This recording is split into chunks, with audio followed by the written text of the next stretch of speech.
¿Para qué estudiar la historia de la Iglesia?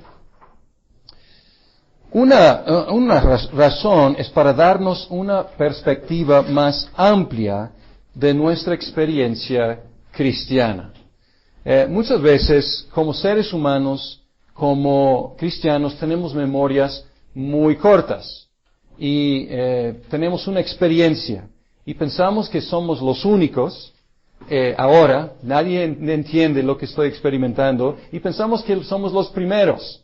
Y cuando estudiamos la historia de la Iglesia, encontramos que tenemos mucho en común con nuestros hermanos que ya han pasado a la gloria a través de 2000 años. Y cuando estamos en medio de situaciones como iglesias, también podemos recurrir a la historia para encontrar que la Iglesia en otros siglos también se enfrentó con situaciones semejantes. Cuando estamos luchando con una interpretación bíblica, cuando estamos luchando con una herejía, cuando estamos luchando con cuestión de disciplina en la Iglesia o orden o lo que sea, pues nuestros antepasados tienen que enseñarnos. Otra cosa es, podemos estudiar la historia para animarnos con la fidelidad y el poder de Dios a través de los siglos. Porque aquí estamos. Imagínense, aquí estamos en México en el año 2009. 2 milenios después de Cristo, en un país muy lejano de los orígenes del cristianismo. Entonces, gracias a Dios, Él ha sido fiel para que el Evangelio nos haya llegado hasta nosotros, en el otro extremo del mundo y mucho tiempo después. Podemos regocijarnos por la fidelidad de nuestro Dios. Y también para aprender de nuestra herencia como cristianos, también como evangélicos, también, pues esta es una iglesia presbiteriana, como si somos presbiterianos, también como presbiterianos, o si eres de otra rama, otra denominación también, pues vas a encontrar en la historia las fuentes de donde nació el grupo del cual eres parte. Porque muchas veces los evangélicos tenemos ideas, o sea, conocemos el libro de los Hechos, y luego brincamos a Martín Lutero, y luego brincamos al siglo XX, digamos. O sea, entonces hay huecos muy, muy grandes ahí en cuanto a nuestro conocimiento de nuestra propia historia. ¿Cómo vamos a dividir la historia? Y aquí estoy dependiendo exactamente del libro de texto que van a leer. Se me hace una división, no la única, hay otras formas de dividir la historia de la Iglesia, pero esta división es muy lógica y muy fácil de entender. Y si tienen el texto pueden ver ahí al principio cómo divide la historia en 6 diferentes épocas. Primera época, y no tienen que apuntar esto porque está en el texto, pero la primera época es la Iglesia apostólica. Y aquí estamos hablando desde Jesucristo hasta la muerte de Juan, el apóstol Juan. En otras palabras, estamos hablando del año 30 hasta el año más o menos 100. Y luego entramos en lo que es la iglesia perseguida, desde la muerte de Juan, el apóstol, hasta el edicto de Constantino, o el edicto de Milán, o el edicto de toleración. Mismo edicto, 3 diferentes nombres, en el año 313. Entonces, aquí es apostólica, perseguida. Luego, la iglesia imperial. Es desde el edicto de Constantino hasta la caída de Roma. Y es un periodo de como 150 años, de 313 hasta 476. Luego tenemos a lo mejor aquí la división nos falla un poco porque es una división, o sea, la mitad de la historia cae en esta división, pero es la iglesia medieval. Y es entre 2 caídas. La caída de Roma en 476 hasta un milenio después, casi, la caída de la capital del Imperio Romano, Constantinopla, en 1453. Y luego la iglesia reformada, que es un periodo de más o menos 2 siglos, 200 años, desde la caída de Constantinopla hasta el fin de la guerra de los 30 años, que fue la triste conclusión del período reformado. Y luego la Iglesia moderna, desde la guerra de los 30 años hasta el siglo XXI. Y este es 1648 hasta la fecha. Y lo que espero poder hacer hoy es cubrir el primer período, que es la Iglesia apostólica. Empezando en el libro de Hechos. Ahora, quiero decirles que no vamos a pasar mucho tiempo en el libro de los Hechos. ¿Por qué? Dos razones. Una razón es, probablemente, si han estudiado la Biblia, ya tienen una buena noción de lo que pasó en el libro de los Hechos. Segunda razón es, tenemos un curso en el seminario que se llama Hechos y las cartas de Pablo. Y ahí vamos a poder profundizar en el libro de los Hechos. Sin embargo, quiero mencionar algunos datos que tienen importancia para nuestro estudio de la historia. ¿Qué es el libro de los Hechos? El libro de los Hechos empieza diciendo que es un relato de lo que Jesús seguía haciendo. Y aquí Lucas empieza donde terminó su evangelio. Escribió Lucas y también escribió el libro de los Hechos. Entonces es una continuación. En Lucas dice que fue lo que Jesús comenzó a hacer, y Hechos es lo que Jesús, ya resucitado, ya ascendido, siguió haciendo a través de sus apóstoles. Entonces no es tanto Hechos de los apóstoles, son los hechos del Cristo resucitado y ascendido por medio de sus apóstoles llenos del Espíritu Santo. Y hay un programa en el libro de los Hechos que está es el bosquejo, en Hechos 1, versículo 8. 1:8. Y ustedes, pues algunos ya tienen esto por memoria, pero cuando venga el Espíritu Santo sobre ustedes, recibirán poder y serán mis testigos tanto en Jerusalén como en toda Judea y Samaria y hasta los confines de la tierra. Y a lo mejor han escuchado a los predicadores decir, como alegorizar un poco este texto, decir, ¿cuál es tu Jerusalén? ¿Cuál es tu Judea? Y cuando empezamos a hacer eso, perdemos realmente el contexto histórico. Porque eso es algo que el libro de los Hechos registra como cumplido una vez para siempre. En los primeros 7 capítulos más o menos de Hechos es Jerusalén, el enfoque. Y luego Judea y Samaria, capítulo 8 a capítulo 11. Y luego el programa sigue desde el capítulo 11 hasta la fecha, hasta lo último de la tierra. Entonces, no debemos ubicarnos en Jerusalén, no. Nosotros estamos viviendo en lo último de la tierra. Y debemos apreciar este hecho. Porque no somos el centro del cristianismo, somos los lejanos que Dios en su misericordia ha alcanzado. Sin embargo, la tarea sigue. Porque hay partes aún más remotas, las cuales es nuestra responsabilidad alcanzar. 3 hechos definitivos en el libro de los Hechos que quiero apuntar. Obviamente, la venida del Espíritu Santo, estamos hablando del año más o menos 30 después de Cristo. El concilio de Jerusalén, más o menos el año 50. Yo creo que no más o menos, o sea, podemos darle una fecha bastante exacta ahí. Y también la declaración de Galión en el año 52. La venida del Espíritu Santo, pues ya conocen bien este relato. Y esto fue lo que lanzó la misión de la iglesia. Estaban ahí esperando, el Espíritu Santo llegó, los llenó y esto lanzó a los apóstoles y los discípulos a su misión. Y también vemos ahí en Pentecostés, vemos como empezar a deshacer la maldición de Babel.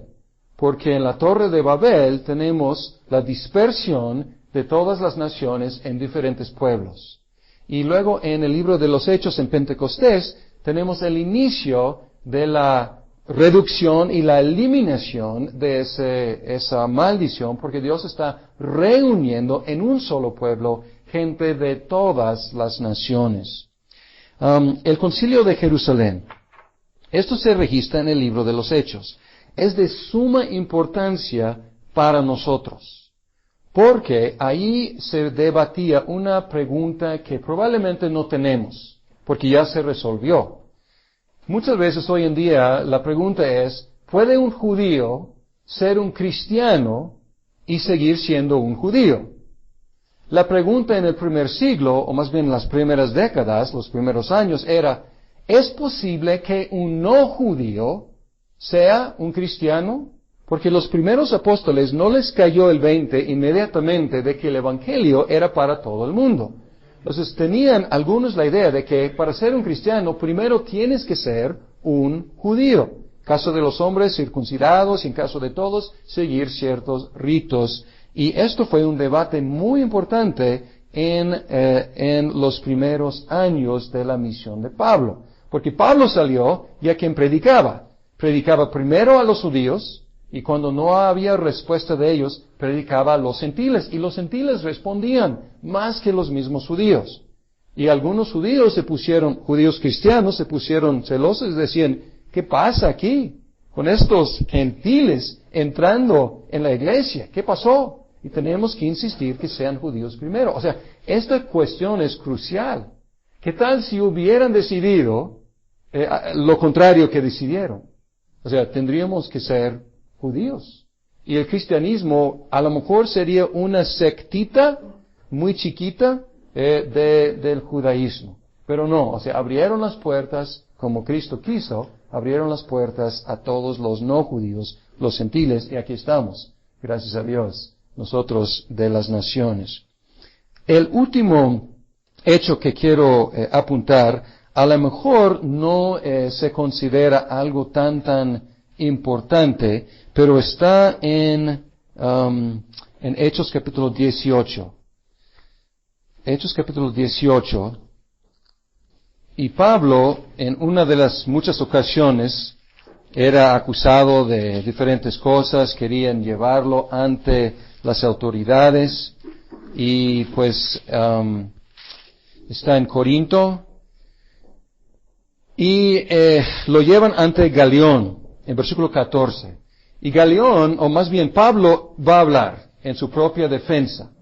Y luego Galión lo calla, y dice, si ustedes los judíos estuvieran entablando una demanda sobre algún delito o algún crimen grave, sería razonable que los escuchara. Pero como se trata de cuestiones de palabras, de nombres y de su propia ley, arréglense entre ustedes. No quiero ser juez de tales cosas. Y a lo mejor dices, pues, ¿qué importancia tiene? Tiene mucha importancia porque en el Imperio Romano, el judaísmo era religio lícito, era una religión tolerada, era legal ser judío. El cristianismo no era reconocida como religión. Pero aquí Galión, representante del Imperio Romano, él declara, a lo mejor sin saber mucho, pero él simplemente viendo por simple vista dice, ustedes todos son judíos y ustedes están hablando de nombres y leyes y controversias, no voy a entrar ahí. Los judíos arréglense. Y los judíos tenían el privilegio ante los romanos de arreglar sus propios asuntos en sus propias cortes. Y él está diciendo, ustedes ya tienen la capacidad de hacerlo, háganlo. Entonces, así hubo un decreto o una sentencia oficial de que el cristianismo es judaísmo. Y esto le dio a Pablo y a los otros misioneros protección legal para llevar a cabo la misión cristiana. Vamos a ver más adelante que esto se quitó. Y se quitó, y este es el último evento que quiero mencionar, no es en el libro de los Hechos. Y es un poco curioso que no se menciona explícitamente en ninguna parte de la Biblia como un hecho cumplido. Y es la destrucción de Jerusalén en el año 70. Los judíos, obviamente, no les caía bien que los romanos les dominaban. Y, pues en diferentes épocas eran rebeldes contra, pues, los griegos y luego contra los romanos. Y en otra ocasión, ahí en 70, pues otra vez, una rebelión, y pues el general Tito, el general romano Tito llegó y él aplastó la ciudad, destruyó la ciudad de Jerusalén, destruyendo, tirando el templo, destruyendo pues la capital del judaísmo. La caída de Jerusalén ahora marcó una diferencia, porque antes los romanos no podían distinguir bien entre cristianos y judíos, pero ahora pues el centro del judaísmo pues se destruyó. Entonces el judaísmo y el cristianismo empezaron a tomar sus propios rumbos. Y haciendo eso en el Imperio Romano era muy peligroso para los cristianos. Entonces aquí estamos preparándonos para los problemas que vienen en el segundo siglo. Cristo se refirió a este evento. Si lean el discurso que él dio sobre el monte de Olivos, en Mateo 24, también en Marcos 13 y también en Lucas 21, él está hablando ahí de dos cosas y a veces es difícil distinguir entre los dos eventos. Está hablando del fin del mundo y está hablando también de la caída de Jerusalén y de la destrucción del templo. Entonces Jesús predijo y él dijo que cuando vean ciertas señales, huyan. Y hay ciertas referencias históricas de que los cristianos lo tomaron literalmente. Y cuando empezaron a ver ciertas señales, ellos salieron de Jerusalén. Muchos miles de judíos murieron en la destrucción de Jerusalén, porque fue sitiada por buen rato y luego destruida. Pero muchos de los cristianos ya habían huido y tomaron textualmente la advertencia de Jesucristo y se salvaron la vida. Ahora, vamos a hablar un poco de la expansión de la iglesia en el primer siglo. Si regresamos a Pentecostés y si estudiamos los nombres, y muy a propósito, hay una lista de nombres. Dice que había ahí judíos y prosélitos de muchas diferentes partes. Y la lista ahí es muy a propósito para darnos una idea de qué tan extensa fue la conversión en el día de Pentecostés. Las naciones representadas ahí se extendieron desde África, norte de África, hasta Roma en el occidente y hasta Mesopotamia en el oriente. Entonces, la mayor parte del territorio del Imperio Romano fue representado en el día de Pentecostés. Entonces realmente fue una cosecha de las naciones en la primera predicación que Pedro dio. Y luego esto sigue con el impulso de Pablo, y pues ustedes saben que Hechos se enfoca en Pedro al principio, y luego se enfoca en Felipe un rato, y luego se enfoca en Pablo, el resto del libro. Y el impulso de Pablo, y pueden estudiar, han visto estos mapas que están en muchas Biblias, pueden ver sus viajes misioneros y ver qué tan lejos iba y cada vez más lejos. Después de la muerte de Pablo,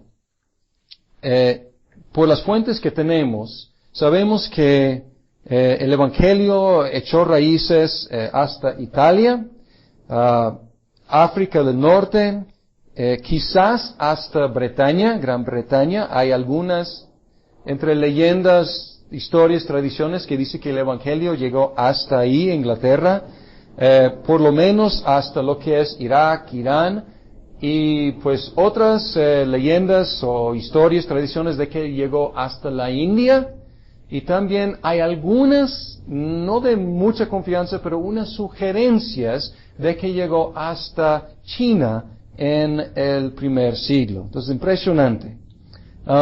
Unos factores que contribuyeron al crecimiento del Evangelio. Factores sociales y políticos. Obviamente sabemos que el factor principal es el Espíritu Santo. Sin embargo, hubo factores sociales y políticos que propiciaron un crecimiento rápido. Uno, la universalidad del idioma griego. Era la lengua franca o era el lenguaje universal. No era el lenguaje cotidiano de mucha gente, pero Pablo podría ir a donde quisiera y predicar en un solo idioma. Y pues qué ventaja para los misioneros. Ahora ya no es así, desgraciadamente. Y la otra cosa es la pax romana, o sea, la paz romana. Entonces, había estabilidad política y civil, social, durante el primer siglo. Entonces, los cristianos tenían libertad de viajar, que no es posible cuando hay guerras civiles y cuando hay guerras entre las naciones. Entonces, la pax romana. El tercer factor es lo que ya mencionamos, la protección que los cristianos disfrutaban como secta judía a los ojos de los romanos. Y el cuarto factor fueron los sistemas de tránsito y de correo. Entonces, para nosotros, muy primitivo, ¿no? O sea, muy primitivo para nosotros. O sea, pues nosotros ya acostumbrados a transporte aéreo y también comunicación electrónica, pues sin embargo, sus sistemas de tránsito, sus caminos y sus sistemas de correo eran lo mejor que el mundo había visto, por lo menos el mundo occidental. A lo mejor los chinos estaban más adelantados, no sé, pero el mundo occidental era lo mejor, el apogeo hasta la fecha en cuanto a comunicación y transportación. Entonces esto ayudó. Los cristianos, podemos decir que los cristianos aprovecharon los medios de comunicación de sus días en una forma muy sabia. Y qué bueno que fueron cartas en lugar de email, ¿no? Porque aquí las tenemos las cartas, y de hecho es el medio de comunicación más perdurable, el libro, el papel. Y gracias a Dios, en esa época fue el medio más común. Ahora vamos a entrar, hemos dicho que el primer siglo es el siglo apostólico, y luego empieza la iglesia perseguida. Pero esto no quiere decir que no hubiera persecuciones en el primer siglo. Entonces vamos a hablar de persecuciones durante la iglesia apostólica y luego después entrar en la época de las persecuciones. Había persecuciones que podemos leer en el libro de los Hechos, las persecuciones de los mismos judíos. No estamos enfocándonos en ellas, porque están aquí mencionadas o descritas en la Biblia. Estamos hablando de dos persecuciones romanas contra los cristianos. Primera persecución romana inició después del incendio de Roma, que duró 9 días. Roma estuvo encendida y duró, o sea, no pudieron apagar el incendio durante 9 días. Y 70% de la ciudad se destruyó. Y esto empezó el 19 de julio del año 64. Ahora, el emperador se llamaba Nerón. Y Nerón tenía unos enemigos. Y algunos de sus enemigos empezaron a circular rumores de que Nerón mismo había encendido la capital, lo cual probablemente no es cierto. Sin embargo, el rumor circulaba y él tenía que encontrar una solución política para salirse de esas acusaciones. Entonces, él, a su vez, escogió a un grupo que no tenía tanto estatus todavía, y él podría ir contra ellos sin mucho miedo de represalias o sin mucho miedo de caer mal con otros sectores de la población. Y él escogió a los cristianos como los chivos expiatorios. Y como castigo, como ellos encendieron, según él, la ciudad de Roma, él hizo lo mismo con ellos. Él cruelmente utilizó los cuerpos de los cristianos para iluminar sus jardines, los crucificó y también los echó a las bestias. Entonces Nerón fue el primero en hacer estas cosas que hemos escuchado. Pues hay diferentes películas también que retratan esas barbaridades. Probablemente Pablo y quizás Pedro murieron en esa persecución en el año 64. Entonces, con un solo golpe, pues los dos líderes más fuertes de la iglesia murieron, probablemente. La segunda persecución empezó en el año 95 después de Cristo, durante el reino de Domiciano. Domiciano reinó desde 81 hasta 96. Y en 95 él inició esta persecución. Originalmente la persecución fue contra los judíos, porque los judíos rehusaron contribuir para la construcción del nuevo templo para el dios Júpiter. Y entonces originalmente contra los judíos. Pero obviamente los cristianos tampoco querían participar en esa construcción. Además, Domiciano insistió en la adoración del emperador, él mismo. Entonces se declaró Dios y él insistió en recibir adoración. Y como los judíos y los cristianos rehusaron adorar al emperador, los mató.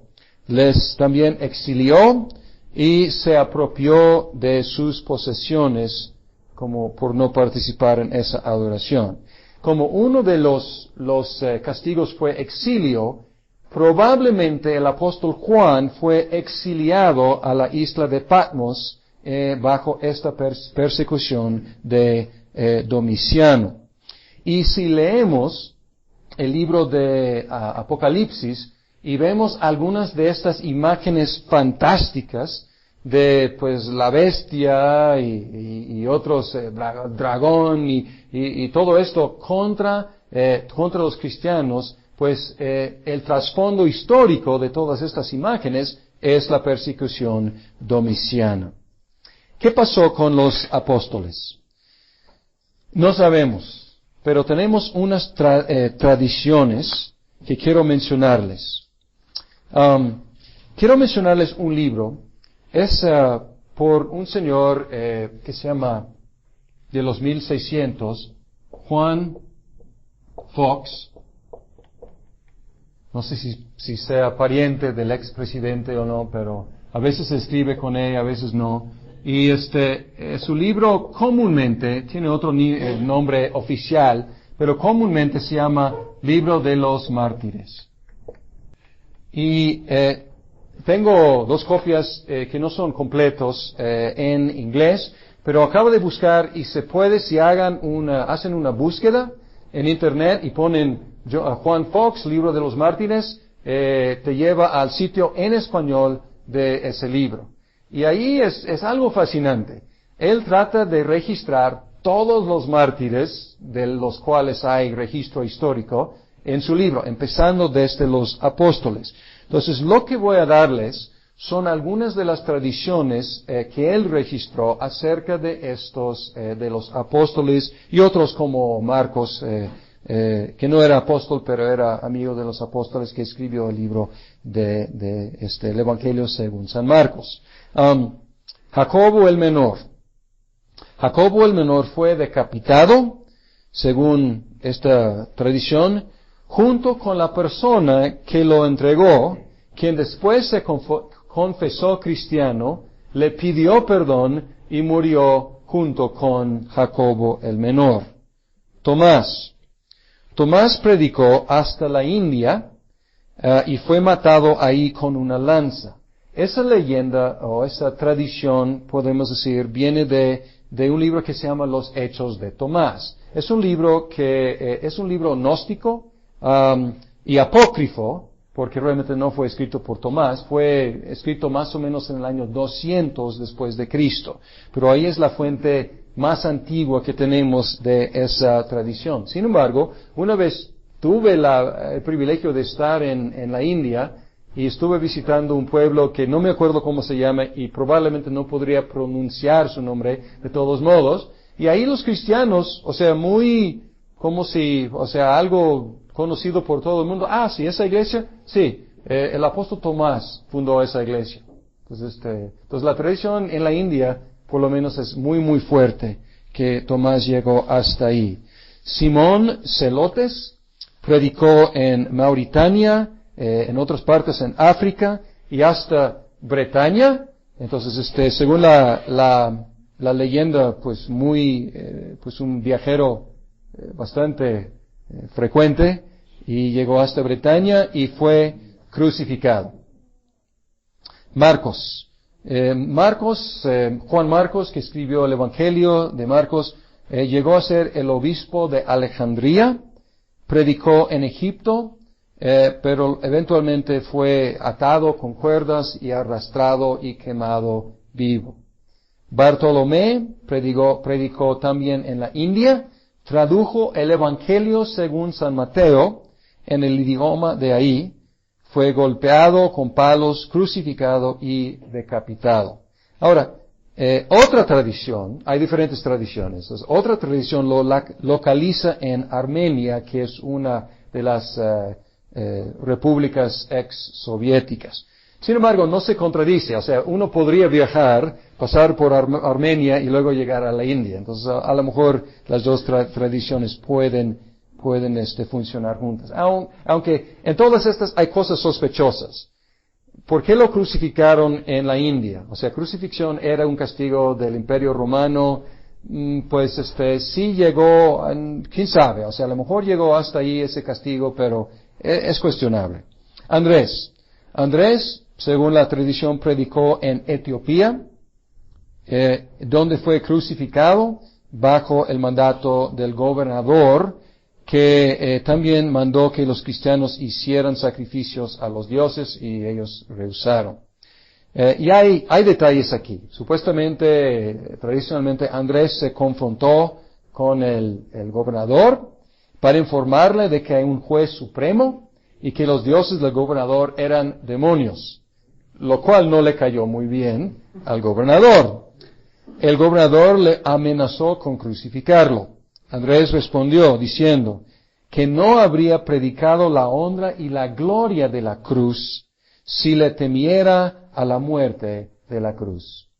Y cuando vio su cruz, ya ahí estaban llevándolo a la cruz, le saludó, expresando su amor por ella y su anhelo de abrazarla. Otra tradición acerca de Andrés es que predicó en Rusia y en Ucrania. Pues ahí tenemos un problema geográfico, ¿no? Porque uno es el noreste y el otro es en el sur, pero son las tradiciones. Mateo dicen que predicó con mucho éxito en Etiopía y Egipto y fue matado con una lanza por orden del rey. Felipe predicó en Hierápolis de Frigia, es parte de Asia Menor, donde fue crucificado, apedreado y sepultado junto con sus hijas. Jacobo, el hermano de Jesús, medio hermano de Jesús, tenemos algo de su historia porque él se quedó en Jerusalén. Y él, aún en el libro de los Hechos, fue el líder de la iglesia judía cristiana en Jerusalén. Él vivió toda su vida como un judío muy estricto, siendo cristiano. Y era el líder de la iglesia ahí, disfrutando del respeto de los líderes judíos. Y la tradición va así. Los judíos le suplicaron que él hablara en contra de la creencia de Jesús como el Mesías. O sea, viéndolo como judío, porque era muy, muy estricto, pues ayúdanos con apagar con esa superstición. Y en la Pascua, según la tradición, le pusieron en un lugar alto para hablar a la gente. Y él aprovechó la oportunidad para predicar a Cristo. Y luego llegaron y lo empujaron, cayó, pero no murió de la caída, sino empezó a orar por los que lo habían empujado. Y luego lo apedrearon y por fin alguien lo acabó golpeándolo en la cabeza. Pedro, ya mencioné que quizás haya muerto ahí en Roma en el año 64, crucificado de cabeza. Y hay una evidencia de que iba a ser crucificado en la Biblia, porque al final del Evangelio de según San Juan, Jesús habla de que algún día iban a extender sus manos y llevarlo a donde no quisiera ir. Parece que está refiriéndose a que iba a ser crucificado, pero la tradición es que él rehusó morir de la misma forma que su Salvador, porque no era digno. Entonces ellos dijeron, está bien, o sea, y lo voltearon y lo crucificaron de cabeza. Probablemente, la tradición de que Pedro llegó a Roma eventualmente es fuerte, la tradición. Entonces es probable que eventualmente Pedro haya llegado a Roma. Sabemos que Pablo llegó ahí porque el libro de los Hechos ahí lo deja. Sin embargo, ni Pablo ni Pedro fundó la iglesia en Roma. La verdad, los inicios de la iglesia en Roma no sabemos cómo se fundó. Sin embargo, sabemos que Pablo, antes de llegar ahí, antes de visitarles, les escribió una carta a una iglesia que él tenía amigos ahí, pero él no había fundado esa iglesia. Y la tradición de que Pedro llegó ahí es algo posterior. A lo mejor llegó ahí más tarde, Pablo no lo menciona. Si Pedro hubiera estado ahí durante, más adelante, o anteriormente, Pablo a lo mejor le habría saludado en el capítulo 16 de Romanos. No hay ninguna mención de Pedro. Llegó ahí después, pero no fundó la iglesia en Roma. Lo cual es una tradición muy, muy importante más adelante en la historia de la iglesia occidental. Ahora, unos comentarios. Estas tradiciones, como ya he mencionado, no son de absoluta confianza.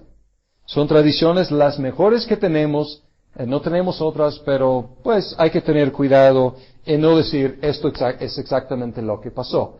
¿Son creíbles? Mayormente creíbles. ¿Van de acuerdo con lo que vemos en el libro de los Hechos? ¿Van de acuerdo con lo que sabemos de los apóstoles? Sin embargo, no podemos decir que es cierto. Y tenemos que reconocer, y esto es como un tipo de paréntesis, como advertencia e invitación, tenemos que preguntar cuál es la perspectiva de quien está escribiendo la historia. Una vez le preguntaron a Winston Churchill, el primer ministro de Inglaterra durante la Segunda Guerra Mundial, le preguntaron, señor Churchill, ¿usted tiene miedo de cómo la historia lo va a tratar? Y él dijo, para nada, porque yo voy a escribir la historia. Y lo hizo. O sea, él escribió varios tomos sobre la historia del pueblo inglés. Y por supuesto, él salió muy bien en su propia historia. ¿Ok? Entonces, ahí es algo muy obvio. O sea, su perspectiva podemos adivinar. No hay historia neutral. Ningún ser humano es neutral. Entonces hay que preguntar, ¿cuál es la perspectiva? Y cuando hacemos la pregunta acerca de Juan Fox, él tenía una agenda muy, muy definida. Su agenda afectó sus selecciones de todos sus mártires. Él tenía una teoría que promulgó. La teoría fue que José de Arimatea había llevado el Evangelio a Bretaña en el año 63, como enviado de Felipe el apóstol. ¿Por qué era tan importante esa tradición para Fox? Fox era un protestante, era un puritano, vivía en la época en la cual, que vamos a estudiar más después, la época en la cual hubo una lucha muy muy fuerte por el trono de Inglaterra entre príncipes o reinas o reyes católicos o protestantes. Entonces, él quería demostrar dos cosas: que la iglesia en Inglaterra siempre había existido sin ninguna ayuda de Roma. Siempre había una iglesia inglesa independiente de Roma, no dependiente de Roma. Y su otro propósito era demostrar que Roma era completamente corrupta. Y si ves las elecciones de los mártires, muchos de los mártires son mártires protestantes matados por católicos en la Inquisición española o lo que sea. Ok, esto no descarta todo lo que él dice ahí, porque entre más se acerca a su propio tiempo, más fuentes confiables él utilizaba. Y las historias que él cuenta acerca de los mártires más cercanos a su época son de alta confianza. Sin embargo, entre más lejano, pues menos confiables. Y esto no solamente es problema con Fox, esto es problema para todos nosotros. Porque pues nuestras fuentes de información, entre más antiguas sean, más difíciles es estar seguros si son de confianza o no.